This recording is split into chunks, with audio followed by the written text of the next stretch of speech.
right, so we're going to continue into section 4.2, talking more about our scatter plots. In section 4.1, we talked about how we can construct and kind of the different things that we're looking for in definitions in scatter plots. We talked about trend, we talked about strength, and we talked about shape in our scatter plots. In this section, we're going to take a closer look at strength. So when we were in the last section, we described the strength of association using words such as very strong, moderately strong, weak, etc. These are very subjective descriptions that could easily vary in meaning from person to person. In this section, what we're going to do, our goal is to come up with a numerical value, which is going to be called the correlation coefficient, to measure how strong our association is. So we're going to take the kind of general idea that we were looking at in the last section, and we are going to give it more kind of concrete terms. We're going to give it mathematical definitions rather than just general word definitions. All right, so the correlation coefficient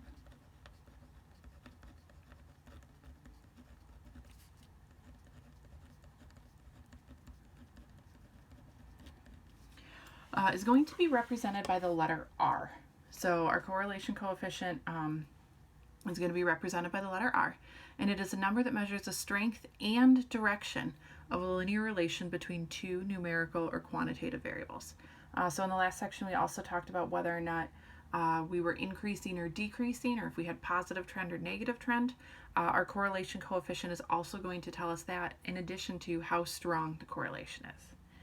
Right? The linear correlation coefficient is always going to be between +1 and -1 inclusive. Inclusive means that we're going to include our -1 and +1 values.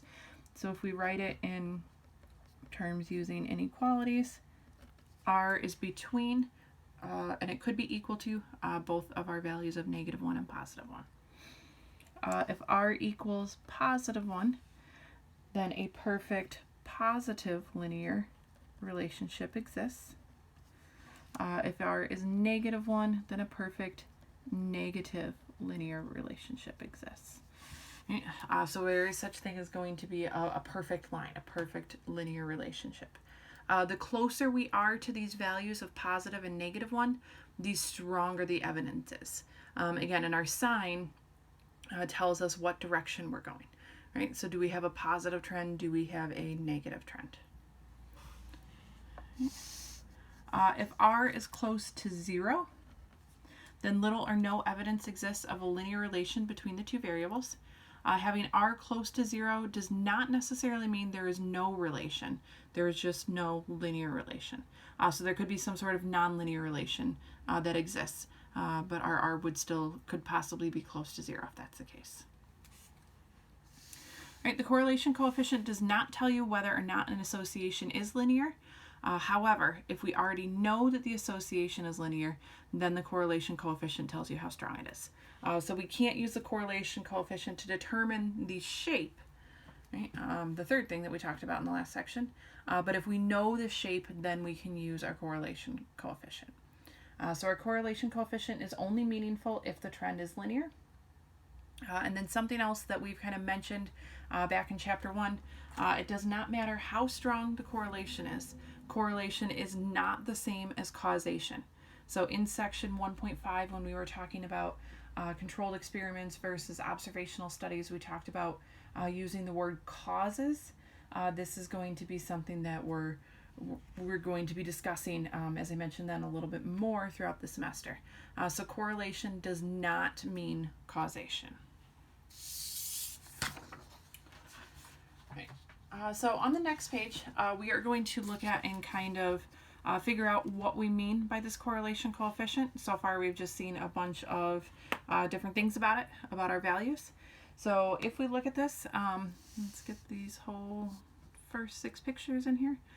So notice the strength of linear association between the variables and how it relates to the correlation coefficients. So these scatter plots in below show in order gradually decreasing positive correlations. So this first one is A. So as we're looking at these, we've got A, B, C, D, E, and F.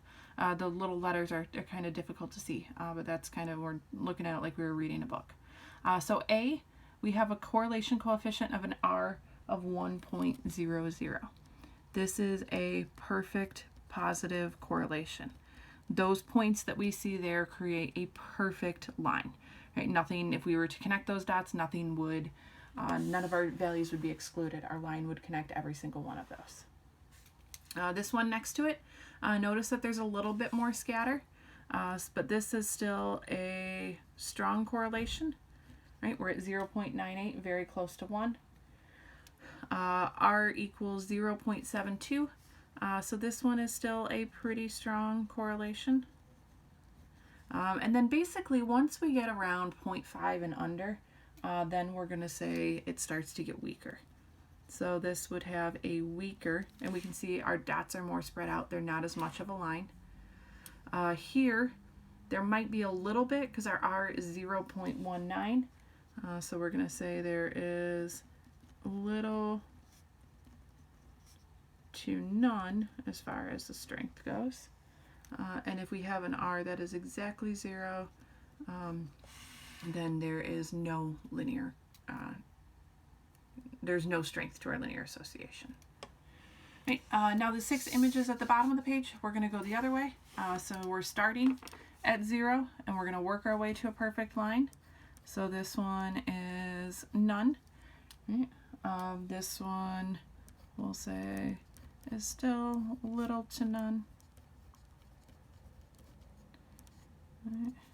Right. Negative 0.56 is pretty weak. Right.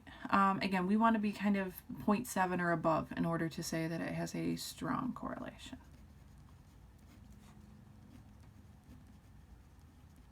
Right, and all of these numbers are negative because all of these linear associations go down. They're all decreasing.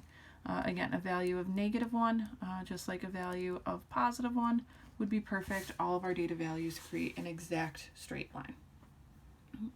So as we're going through and we're thinking about and we're looking at our correlation coefficients for the next few examples, and as we're talking about correlation, again, we're thinking positive or negative, right? The sign tells us a lot, and the closer we are to 1 or -1, the stronger our correlation is. The closer we are to 0, right, the less linear association we have.